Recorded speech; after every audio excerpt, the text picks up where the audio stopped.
नमस्कार, मैं डॉक्टर मुकेश असीमित। आज व्यंग्य वाटिका के कार्यक्रम में जिस व्यंग्य रचना का मैं पठन करने जा रहा हूँ उसका शीर्षक है तांत्रिक चौराहा। जरा बच के चलो, कितनी बार कहा है चौराहे के बीच से न चला करो।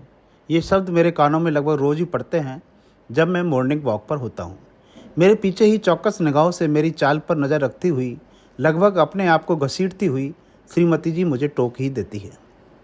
हमारे घूमने की सड़क के बीच पे एक चौराहा है जिसका वैसे तो कोई आधिकारिक नाम नहीं है, लेकिन हमने उसका नाम तांत्रिक चौराहा रख दिया है। यह सारे शहर के भूत प्रेत, व्याधि, टोटके, यंत्र तंत्र की साधना करने का एकमात्र स्थान है। जिस प्रकार से शहरवासियों ने इस रेलवे कॉलोनी को अनाधिकृत रूप से मॉर्निंग वॉक का परेड ग्राउंड बना लिया है, उसी तरह इस चौराहे को तमाम तांत्रिक साधनाओं के लिए अधिकृत कर लिया गया है। वैसे भी लगता है ये चौराहा बनाते वक्त किसी खड़ूस योजना निर्माता को शायद कुछ ऐसा ही आइडिया आया होगा, क्योंकि रात को यहाँ कोई ट्रैफिक नहीं होता, कोई आपत्ति करने वाला नहीं होता, इसलिए टोटका करने वालों के लिए यह चौराहा मानो उनकी कर्म भूमि हो। आसपास कोई घर नहीं है, और अगर थोड़े बहुत घर दिखते भी हैं तो वे इस चौराहे से काफ़ी दूर हैं। रविवार या बुधवार की सुबह तो तय है, यह चौराहा सुबह सुबह लाल सिंदूर से आधा भरा हुआ कटोरा, लाल पीले सिंदूर से सने कपड़े, आटे की गोलियां, डरावने फूल, नाक की तरह कुंडली मारे बैठी हुई कोई माला, राक्षसी शक्ल के मांडने चिपके नारियल आदि से सजा हुआ एक अलग ही छटा बिखेरता है। हमारे देश की परंपराओं में हर बीमारी, संकट या मानसिक पीड़ा का कारण भूत प्रेत बाधा, बुरी नज़र या किसी अतृप्त आत्मा का साया ही माना जाता है। इनको दूर करने के उपायों की तो कोई इंडस्ट्रीज तक विकसित हो गई है। कोई देवता की राख भभूत लगाकर, कोई पंडित जी से अनुष्ठान करवाकर, तो कोई कुल देवताओं की सवामनी करवाकर इन व्याधियों से छुटकारा पाना चाहता है। डॉक्टर की दवा भी तभी असर करेगी जब पहले इन अदृश्य व्याधियों की नज़र हटेगी। अब झाड़ फूक तो दिन के उजाले में भी हो जाती है, लेकिन टोन टोटका एक ऐसा कर्मकांड है जो सिर्फ रात के अंधेरे में ही होता है। कारण यह है कि जिस आत्मा या प्रेत को घर से बाहर निकाला जाता है, उसे विशेष आह्वान के माध्यम से चौराहे पर बुलाया जाता है और वहीं छोड़ा जाता है।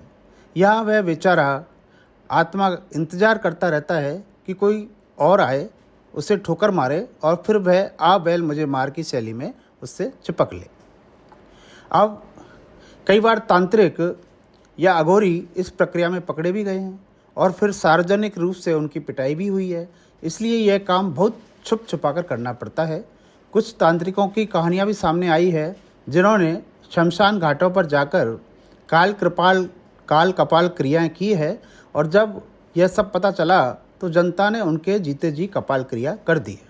खैर, हुआ यूँ कि एक दिन हम मस्ती से वॉक पर जा रहे थे, कान में ध्वनि विस्तारक यंत्र, मेरा मतलब ईयरफोन लगाए हुए थे, कि अचानक मेरा पैर एक मिट्टी के छोटे से गड्ढे से टकराया और वह लुढ़कता हुआ दूर जा गिरा। श्रीमती जी पीछे पीछे आ रही थी। मेरी इस आकस्मिक मुठभेड़ से वह सहम गई और सन्नाटे में आ गई। मुझे तो कुछ समझ में नहीं आया, लेकिन उसके बाद से श्रीमती जी को मैं बदला बदला सा नजर आने लगा। उनके अनुसार अब मेरे अंदर कोई और आत्मा प्रवेश कर चुकी थी। वे मेरी हर गतिविधि पर पैनी नज़र रखने लगी। उन्हें मेरा हंसना, बोलना, खाना पीना, बैठना, चलना सब कुछ अजीब सा लगने लगा। ऐसा लगने लगा मानो उनका पति बदल गया हो। यूँ तो यह सुनते सुनते मेरी आधी ज़िंदगी कट चुकी है कि अब तुम पहले जैसे नहीं रहे, जबकि सच्चाई है कि मुझे बदलने में सबसे बड़ा योगदान श्रीमती जी का ही रहा है, लेकिन उसके बावजूद दोष मुझ पर ही आता है। अब तो यह हाल हो गया है कि उनकी नज़रों में मैं पूरी तरह से एक्सचेंज हो गया हूँ, जैसे उनका असली पति कहीं चौराहे पर छूट गया हो और कोई दूसरा पति तांत्रिक चौराहे के घड़े से निकलकर घर पर आ गया हो।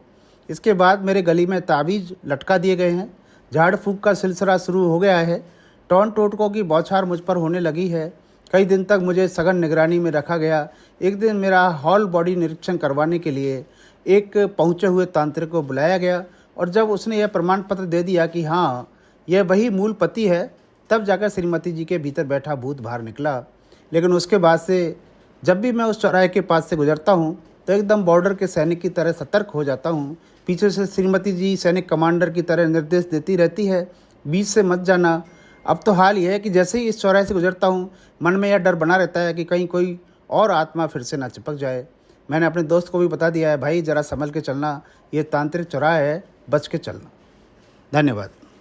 उम्मीद है इस सप्ताह के व्यंग रचना ने आपको मुस्कुराने को और सोचने को मजबूर किया होगा, दोनों का ही अवसर दिया होगा। आपको ये व्यंग कैसा लगा कमेंट में मुझे लिखकर ज़रूर बताएं।